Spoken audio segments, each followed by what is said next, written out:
I'm writing warnings for everyone when I sleep.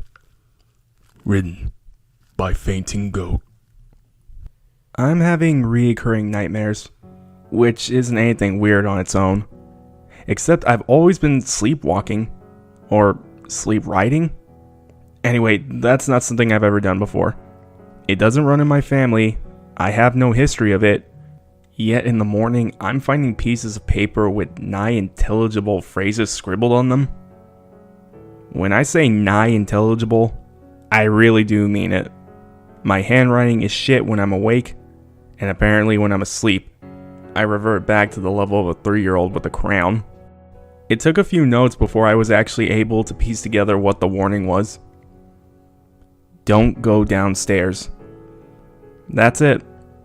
Most of the time it's intermixed with other gibberish, but those 3 words always appear somewhere in the message. Sometimes separate, sometimes right there together. And I thought, well, that makes sense, because in my dreams I'm going downstairs. But then the dreams got more clear, or I started to remember them better, and I realized that everything was out of order. It starts with me going downstairs. My house only sort of has a basement. It's a bi-level. If you're not familiar with that layout, it means when you come in through the front door, you're on a small landing, and then there's the stairs going up and the stairs going down. The stairs is not really a basement, but its own floor, and it's only half underground. So in my dream, I'm going down the first set of stairs, and then I reach the landing, and then I turn and start going down the second set. That's when the hands start reaching out for me. The downstairs is completely dark, and I can only see a few feet directly around me. It's normally not like this. There's windows and the street lights provide just barely enough light to see the entire floor.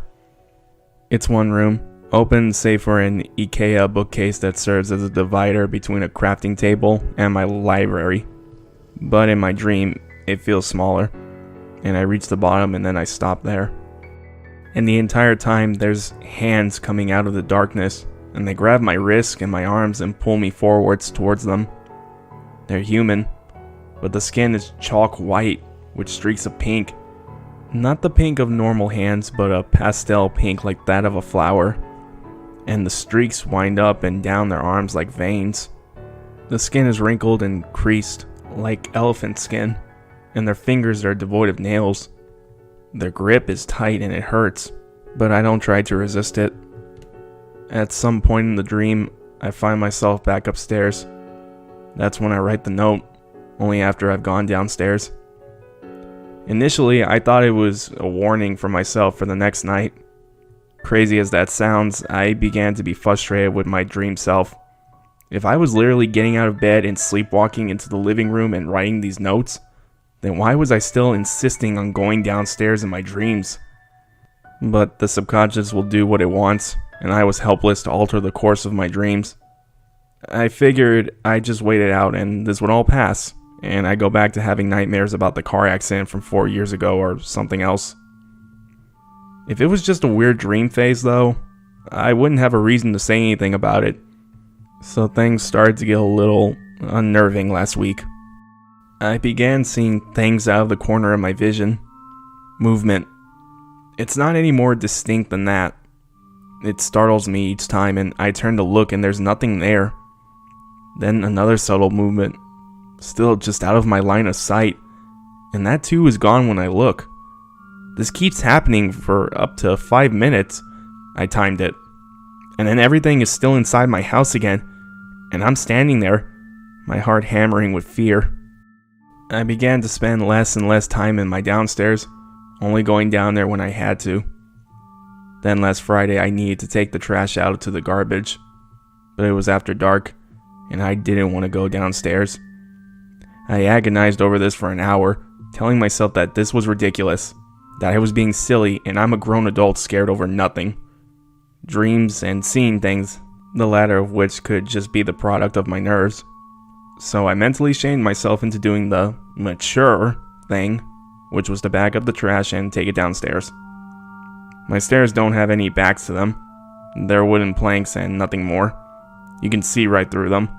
And while I was climbing back upstairs, not yet to the landing, something reached through that gap and grabbed my ankle.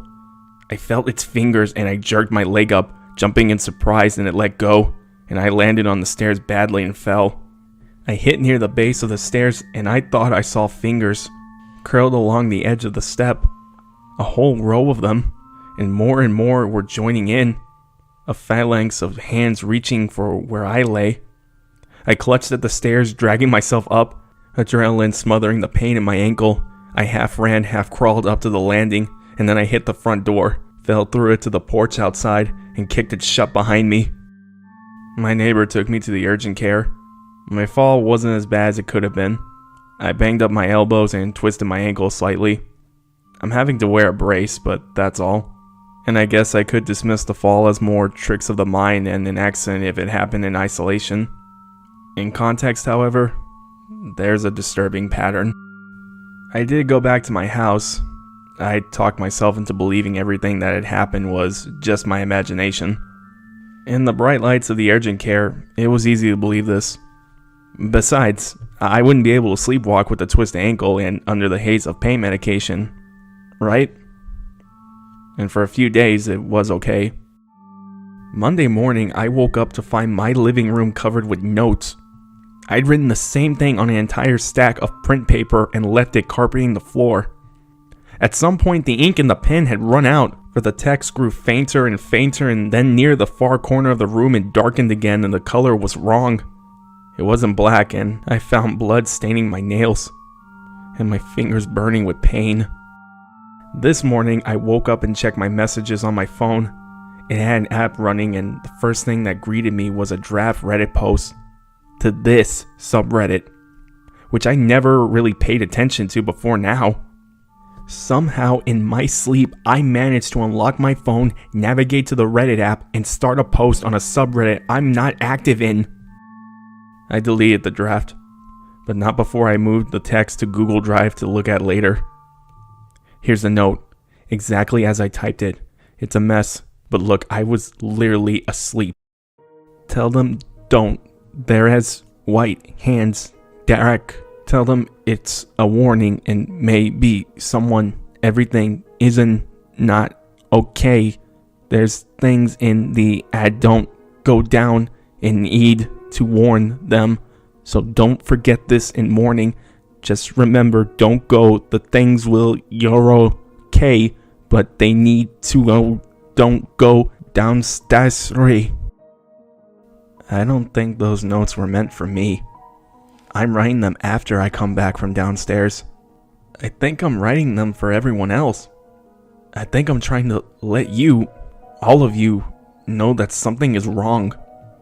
So here's the warning. Don't go downstairs. I'm not sure what downstairs I'm talking about, but I know now that it's not mine.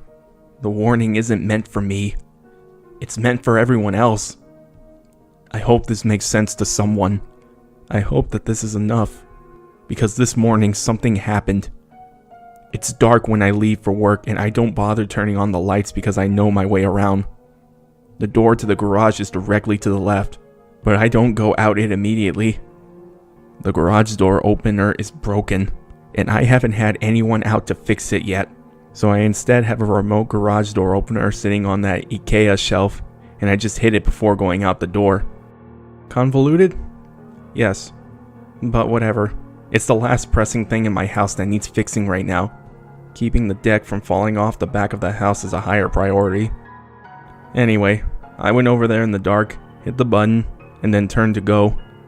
Halfway to the garage, something grabbed my arm. I stopped cold. I couldn't even breathe. It was like a sudden bolt of terror locked every muscle in my body into helpless immobility.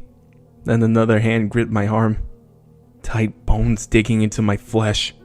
And after a few seconds, I managed to at least look, and I saw wrinkling fingers covered in chalk white skin, translucent in the faint glow of the streetlights through the windows. I tried taking a step, and the hands resisted. I pulled, I leaned all my weight into it, and it was like moving through water. My steps were slow, anguished, because now the hands had latched onto my shins and clutched at my clothing. And even though I slapped them away, more came out of the darkness to hold me back. I sobbed openly with fear, Struggling forwards, my only thought that I had to reach the door. I had to get through it, and I had to get out of there. It took all of my strength to escape. I dropped my center of gravity and pushed against the ground with every step, like I was dragging a huge weight behind me. And then I touched the doorknob, opened the door, and the hands vanished, and I almost fell through the door frame and into the garage. I pretty much fled the house. I was shaking when I finally got to work, and it took most of the morning to calm down. I'm scared to go home. This is real. I can't convince myself otherwise any longer. I keep telling myself that they haven't deliberately hurt me, that it'll be okay, or maybe I can just go stay with my parents for a while until the dreams stop. But they have a basement too. A real one, not a half basement like mine. I don't know if I'm in danger or not, but I think everyone else is. Because that's who I've been trying to warn. Not me. You. All of you. Don't go downstairs.